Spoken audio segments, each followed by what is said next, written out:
प्यारे बच्चों, आज का जो टॉपिक है काफ़ी इंटरेस्टिंग है। छोटा सा क्यूटेस्ट कर सकते हो, क्योंकि इलेक्ट्रोमैग्नेटिक वेव का जो टॉपिक आज का है चैप्टर 8 में आता है। और इसमें इलेक्ट्रिक फील्ड और मैग्नेटिक फील्ड, जाहिर सी बात है जब इलेक्ट्रोमैग्नेटिक वेव की बात करेंगे तो उसमें इलेक्ट्रिक फील्ड और मैग्नेटिक फील्ड की बात होगी ही, क्योंकि उसमें है क्या, इलेक्ट्रोमैग्नेटिक वेव में इलेक्ट्रिक फील्ड और मैग्नेटिक फील्ड, यही दो फील्ड है। और इन्हीं दो फील्ड के वाइब्रेशंस से स्पेस में भी जहाँ एयर नहीं है, मीडियम नहीं है, वहाँ भी इलेक्ट्रोमैग्नेटिक वेव चलता है। तो इलेक्ट्रोमैग्नेटिक वेव जहाँ पर स्पेस नहीं है, मीडियम नहीं है, वहाँ पर भी चलता है सिर्फ इलेक्ट्रिक फील्ड और मैग्नेटिक फील्ड के वाइब्रेशन से। और आपको अच्छी तरह पता है कि इलेक्ट्रिक फील्ड और मैग्नेटिक फील्ड एक दूसरे के परपेंडिकुलर वाइब्रेट करते हैं। और यह भी आपको पता है कि इलेक्ट्रिक फील्ड और मैग्नेटिक फील्ड के वाइब्रेशन के प्लेन के परपेंडिकुलर डायरेक्शन में इलेक्ट्रोमैग्नेटिक वेव का प्रोपगेशन होता है।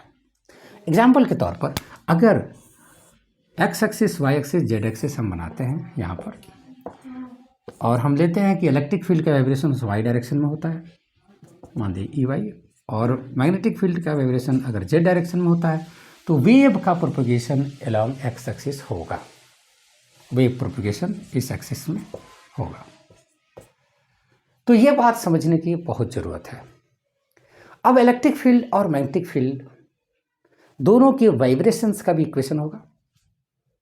और एक बात ज़रूर यहाँ पर जानने की ज़रूरत है कि जब हम इसका इक्वेशन लिखते हैं तो आपका वेव का बेसिक कंसेप्ट पता है।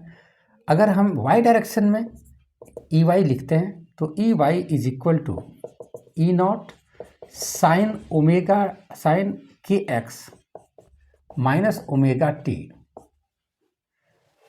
इस इक्वेशन को सपोज कर लीजिए हम लिखते हैं, ये वाई डायरेक्शन में है, तो आप इस यहाँ पर जे कैप लिख सकते हैं। नहीं भी लिखिएगा तो यहाँ ई वाई है, ये पता चल जा रहा है। कई जगह एग्ज़ाम में ये लिखता भी है, नहीं भी लिखता है। अब एक बात देखिए, यहाँ माइनस है, मतलब कि ये दोनों टर्म अपोजिट साइड का है। ये टर्म पॉजिटिव है, ये निगेटिव है। तो दोनों में जब कोई एक पॉजिटिव कोई एक निगेटिव होता है ना, या दूसरे शब्दों में लेकर चलिए, अगर यहाँ माइनस है ना, तो वेव का प्रोपेगेशन का डायरेक्शन पॉजिटिव एक्स की तरफ होगा। प्लस होता तो appositive positive x, that is along negative x. अब आपको एक बात समझना होगा यहाँ पर कि एक्स है, मानो वेव का प्रोपेगेशन एक्स डायरेक्शन में है, और ये इलेक्ट्रिक फील्ड का वाइब्रेशन वाई डायरेक्शन में है। सबसे बड़ी इंटरेस्टिंग बात है, बहुत इंटरेस्टिंग बात है, कि जो वेलोसिटी है वो टी का कोफिशिएंट ओमेगा और एक्स का कोफिशिएंट के, इन दोनों के रेशियो के इक्वल होता है, जहां पर omega is equal to 2 pi by capital T और k is equal to 2 pi by lambda. अच्छी तरह से आपको पता है ये एंगुलर फ्रीक्वेंसी है, और कि आपको पता ही है कोफिशिएंट ऑफ एक्स, और lambda wavelength T time period. अब एक बात आपको यहाँ जरूर जानना है कि आखिर इलेक्ट्रिक फील्ड का हमने इक्वेशन तो लिख दिया, मैग्नेटिक फील्ड का करस्पॉन्डिंग इक्वेशन क्या होगा, ये भी आपके दिमाग में होगा कि इलेक्ट्रिक फील्ड है तो as well as magnetic field तो होगा ही।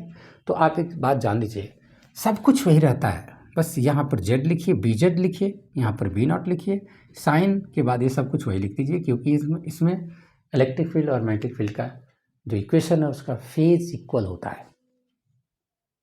तो केवल इसको हम ऐसे लिख सकते हैं, B Z is equal to B naught, मतलब maximum value of magnetic field, और साइन यहाँ पर के एक्स माइनस ओमेगा टी।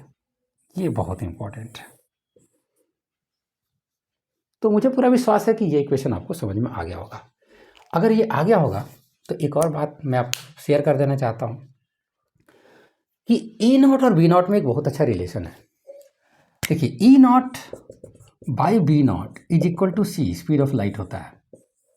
ये याद रखिएगा, न्यूमेरिकल में बहुत इसकी जरूरत आती है।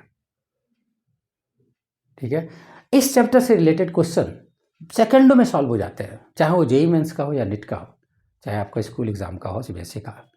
कंसेप्ट अगर क्लियर है तो बहुत आराम से सॉल्व होता है। देखने में लगता है इतना बड़ा बड़ा इक्वेशन, लेकिन कुछ है नहीं, सेकंडों में सॉल्व होता है।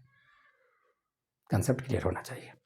और एक बात और आपको बताना चाहता हूँ कि इसके अलावा अगर इस पर एक न्यूमेरिकल थोड़ा सा मैं दूं तो थोड़ी क्लैरिटी आ जाएगी कंसेप्ट का।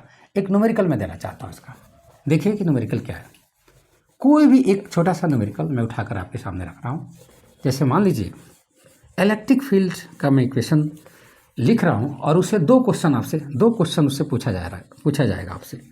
सपोज कर लीजिए कि electric field E Y is equal to E naught, यहाँ पर ऐसे ही लिखा हुआ है, साइन यहाँ पर के एक्स माइनस ओमेगा टी, के की जगह पर थोड़ा इसकी वैल्यू में रख रहा हूँ, के की जगह पर मैं लिख रहा हूँ यहाँ पर 0.6 into 10 power cube x minus omega की जगह पर 1.8 इंटू 10 पावर 11 और यहाँ पर टी। दो क्वेश्चन इससे मैं बना रहा हूँ। एक तो वेलोसिटी ऑफ इलेक्ट्रोमैग्नेटिक वेव कितना होगा और दूसरा होगा इसके करस्पॉन्डिंग मैग्नेटिक फील्ड का इक्वेशन क्या होगा। दोनों जानना है आपको। तो निश्चित रूप से आप बता सकते हैं कि यहाँ तो कोई चेंज नहीं करना है, ये वाला पोर्शन में तो कोई चेंज ही नहीं करना है। जब कोई चेंज नहीं करना है इसका मतलब करना क्या है, भी कैसे निकलेगा। तो अभी अभी हमने आपको एक बहुत ही इंटरेस्टिंग कंसेप्ट बताया वेलोसिटी निकालने का। वो कितना होता है आप जरा इसको नोट भी करते जाइए, समझते भी जाइए। वेलोसिटी का जो मैंने आपको फॉर्मूला बताया जरा याद करिए क्या था। v equal to omega by k. Omega क्या होता है, कोएफिशिएंट किसका, टी का। मतलब क्लियर हो गया कि omega is equal to 1.8 into 10 power 11 और के क्या होता है, के कोएफिशिएंट होता है किसका, स्मॉल टी का, एक्स। यहाँ पर जरा के को देखिए कितना होता है 0.6 इंटू 10 टू पावर क्यूब। अब आराम से वेलोसिटी निकालिए, v is equal to omega by k 1.8 into 10 to power 11 divided by 0.6 into 10 to power cube. ये काटिए, यहाँ पर 8 आ जाएगा, ये काटिए 3। वैसे भी आपको पता है, आप कहिएगा कि लाइट का स्पीड तो पता ही है, फिर सर क्यों पूछ रहा है, क्वेश्चन है, इस क्वेश्चन से आपको निकालना है। तो जाहिर सी बात है कि कंसेप्ट तो सीखना ही पड़ेगा ना।